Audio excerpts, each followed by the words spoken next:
తెలంగాణలో బీసీలకు 42% రిజర్వేషన్లు అమలు చేయాలని డిమాండ్ చేస్తూ బీసీ సంఘాలు చేపట్టిన రాష్ట్ర బంద్కు ఎస్సీ ఎస్టీలు పలు పార్టీల మద్దతు ప్రకటించడంతో సిద్దిపేట జిల్లా గజ్వెల్ ప్రజ్ఞాపూర్ బస్ డిపో ముందు బీసీ నాయకులు తెల్లవారుజాము నుంచే ధర్నా చేపట్టారు. తెలంగాణలో 60% ఉన్న బీసీలకు 42% రిజర్వేషన్లు కల్పించాలని బీసీ నాయకులు డిమాండ్ చేశారు. ఇప్పటికైనా కేంద్ర ప్రభుత్వం కళ్లు తెరిచి 42% రిజర్వేషన్లు వెంటనే అమలు చేయాలని టీపీసీసీ కార్యదర్శి నాయని యాదగిరి అన్నారు. బీసీ రిజర్వేషన్ అమలుపై కాలయాపన చేస్తే రాబోయే రోజుల్లో బీసీ ఉద్యమం ఉధృతం చేస్తామని హెచ్చరించారు. ఈ కార్యక్రమంలో దళిత బీసీ సంఘాల నాయకులు పెద్ద ఎత్తున పాల్గొన్నారు.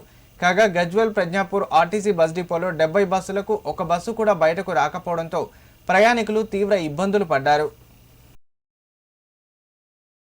ఈరోజు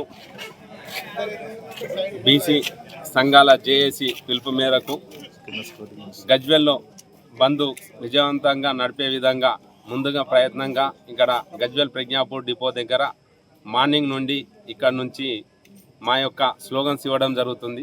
అదేవిధంగా ఈ బలహీన వర్గాలను అందరూ ఓటు బ్యాంకుగా చూస్తున్నారే తప్ప ఎవరు కూడా వాళ్ళకు న్యాయం చేయాలనే ఆలోచనతోటి పనిచేస్తలేనట్టు అనిపిస్తుంది. బీసీ బిల్లుకు బీసీలకు రిజర్వేషన్ ఇచ్చే విధంగా 42% రిజర్వేషన్ ఇచ్చే విధంగా అన్ని పార్టీలు మద్దతు చెప్తున్నాయి. కానీ ప్రయత్న లోపం ఎక్కడుందో ఇక వాళ్ళ విజ్ఞతకే విడిచిపెడుతున్నాం. ఎందుకంటే మీరు పార్టీలన్నీ మద్దతు తెలిపినాక తర్వాత ఆడ గవర్నర్ దగ్గర ఆమోదం పొందకుంటేందుకు ఉంది.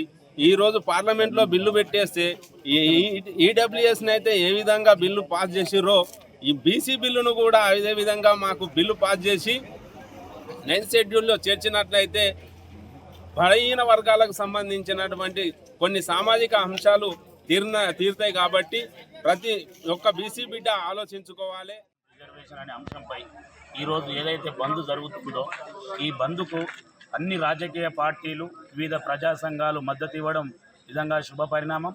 దీన్ని ఒకసారి కనుక మనం పరిశీలన చేసినట్లుంటే రాజ్యాంగంలో ఏదైతే మేమెంతో మాకు వాటా అంతా అనే ఒక న్యాయబద్ధంగా చేస్తున్నటువంటి ఈ డిమాండ్ను డిమాండ్గా ఉంచకుండా అమలు చేయడానికి తెలంగాణ రాష్ట్ర ప్రభుత్వం అసెంబ్లీలో తీర్మానం చేసి తర్వాత దాన్ని కోర్టుకు కూడా తీసుకెళ్లి గవర్నర్ పంపించి ఏదైతే ప్రయత్నం చేస్తుందో ఈ ప్రయత్నాన్ని కేంద్ర ప్రభుత్వం 9వ షెడ్యూల్లో చేర్చి పార్లమెంటులో బిల్లు పెట్టేంత వరకు కూడా వారి చిత్తశుద్ధి నిరూపించుకోవాలని చెప్పి ఈరోజు గజ్వేల్ ప్రజా సంఘాల జేఏసీ తరఫున డిమాండ్ చేస్తూ ఉన్నాం. ఇంతే కాకుండా ఈ ఉద్యమము ఈ రోజుతో ఆగదు.